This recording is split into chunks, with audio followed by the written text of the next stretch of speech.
Fala pessoal, como é que vocês estão aí? No vídeo de hoje a gente vai falar sobre ciclo de Wilson e vamos detalhar o processo. A ideia aqui é pegar os processos que estão relacionados com o ciclo de Wilson e fazer uma série de vídeos, sabe? Pegando ali desde uma fase rift, uma fase oceânica e finalmente uma fase colisional, né? Então, essa é a nossa ideia. Então, eu não sei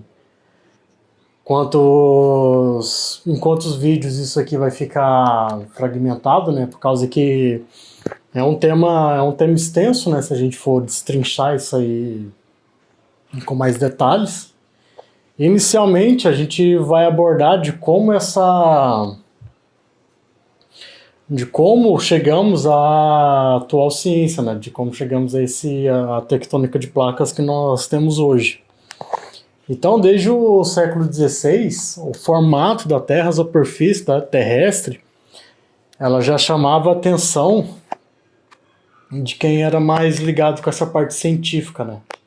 Então, a primeira menção que nós temos é do Ortelius, no século XVI, onde ele vai escrever um livro chamado Tesouros Geográficos, né? Ele já levanta a possibilidade, observando o contorno dos continentes, de que em algum momento da história da Terra, esses continentes estavam ligados.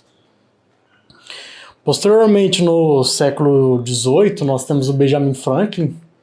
O Benjamin Franklin não acreditava, isso foi em 1782, ele não acreditava que a Terra era inteiramente sólida, mas ele acreditava que abaixo dessa superfície que nós vivemos existia um fluido denso, extremamente denso, mais denso do que qualquer material que existia na superfície, ou que existe na superfície terrestre, e que essa camada, essa parte exterior que nós vivemos, boiava em cima desse material denso, né, em cima desse fluido. E a Terra era como se fosse uma concha de retalhos, também pensando nessa ideia de que os continentes estavam unidos. E ao longo do século XVIII e século XIX, início do século XX, ao longo do século XVIII, mais ao final, né? Porque o Dana, o Hutton, tanto o Hutton como o Benjamin Franklin, eles são ali do final do século XVIII, né? E aí um dos primeiros a perceber que existiam movimentos verticais na superfície terrestre foi o Hutton. O Werner também foi outro que levantou essa possibilidade. E ao longo do século XIX, a geossinclinal ela foi sendo construída, né? Então, a gente tem um dos principais representantes da geossinclinal, que é o Dana. E o Dana, ele era um forte defensor, né? Mas ao final do século XIX, o Suez, que era um geólogo australiano, ele traz à tona essa possibilidade de que os continentes estavam unidos, e ele pega ali os contornos ali da América do Sul, África do Sul, Austrália, e monta esse quebra-cabeça, e vai escrever um livro ali no final do século XIX, e ele vai chamar esse continente de Gondwana, ou Terra de Gondwana, né? Então isso foi o impacto. E outro pesquisador importante, assim, que vinha contra essa ideia da geossinclinal foi o Steinman, quando ele começa a divulgar seus trabalhos da tríade de rochas, que ele chamava, que ele estava pesquisando. Que eram o quê? Eram os basaltos colunares, as lavas almofadadas e os xerxes de radiolários. E por que essa ideia contradizia a ideia da geossinclinal? Porque a geossinclinal, ela acreditava que a subsidência da superfície terrestre ela era lenta e não existia níveis do mar tão profundos como o Steinman estava propondo, né? Porque ele defendia que esses xerxes de radiolários eles foram gerados numa coluna d'água oceânica muito espessa, sabe? Isso foi o cordão embrionário do que hoje a gente tem como fiolito, né?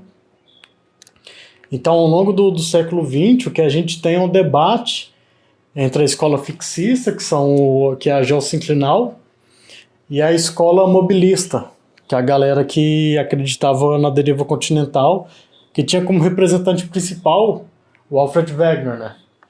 Que ele vai pegar essa ideia também da forma dos continentes e vai reconstruir eles e vai usar como argumento.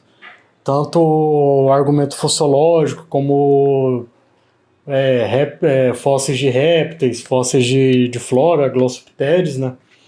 E também algumas litologias, como os tilitos, que foram gerados em ambiente glacial. E aí ele reconstrói, ele pega todo esse formato assim, junta num quebra-cabeça e vai chamar isso de Pangeia, que era uma terra onde todos os continentes estavam unidos. E ele propôs que em um determinado momento esses continentes se separaram. E aí é como se essa camada que a gente vive, ela boiava sobre uma crosta oceânica, um oceano, e era puxado pela força da maré, do sol, da lua. E aí, em 1928, vai ter um congresso da APG, eles convidam o Wegener para apresentar a sua ideia, só que o cara cai em descrédito, porque a galera que era mais ligada com a física, os físicos, caíram de pau e mostraram vários problemas que tinha na teoria do cara, sabe? Sua teoria tá errada por X, Y, Z. Então, de 1928 até 1960, início da década de 60, o que imperava no debate científico foram os fixistas, né? Foi a teoria da geossinclinal, apesar de ter vários defensores da ideia mobilista, da deriva continental, como Alexander du Toit, que ele trabalhou muito no hemisfério sul, né? Nessa porção do hemisfério sul. E ele reconstrói uma cadeia de montanhas que os cientistas já haviam percebido que pegava ele dos Andes ali, ia dos Andes, contornava ali a Terra do Fogo, passava pela África, ia para a Austrália, ele chamou de Gondwanides, o que futuramente vai ser chamado de Cinturão Terra Australis, que é esse cinturão orogênico que foi gerado durante o Paleozoico, né? Que antigamente a gente chamava de orogenia herciniana, hoje alguns chamam de orogenia varisquiana, que tem várias fases de formação desse orógeno. Então, de 1928 até 1960, o que imperava era essa ideia fixista, né? Geossinclinal reinando. E ao final da Segunda Guerra, com o investimento do Fundo Oceânico, e foi se percebendo a morfologia do fundo oceânico, e associado com o estudo de geomagnetismo, bioestratigrafia, e outros processos, né, e outras ferramentas científicas, o Hess e o Dietz, eles vão propor que essa cadeia, uma cadeia oceânica que essas pesquisas indicavam que existia na metade do Oceano Atlântico, eles vão propor todo um processo, né, de formação dessa cadeia, de espalhamento desse fundo oceânico, e eles vão propor que o que está empurrando esses continentes é essa formação desse processo, né, de elevação de uma força ali que vai gerar crosta oceânica e isso vai empurrar os continentes. Então essa ideia de deriva continental estava voltando para o debate científico, né? E aí nesse processo surge o John Tuzo Wilson, né? Que ele foi orientando do Hess, e ele vai pegar várias ferramentas científicas que estavam disponíveis e vai amarrar tudo, né? Então ele vai chamar esses continentes, todo esse aparato, e vai denominar de placas litosféricas. Então ele vai propor essa ideia de ambiente distensivo, compressivo e transpressivo, né? Distensivo, onde duas placas litosféricas estão se separando, né? O compressivo, onde uma placa litosférica está indo de encontro à outra.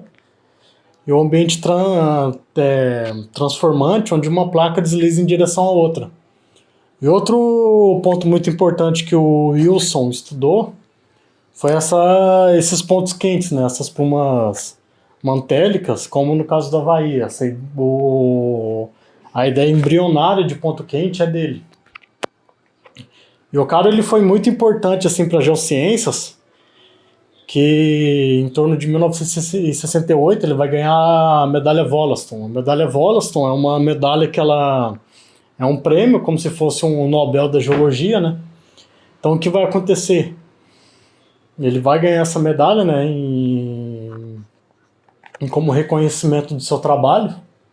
E essa medalha, contar uma história em paralelo bem resumidamente, o Wollaston, que era um cientista da metade do século XIX, 1832, 1800, eu acho que, se eu não me engano, ele morre em 1827.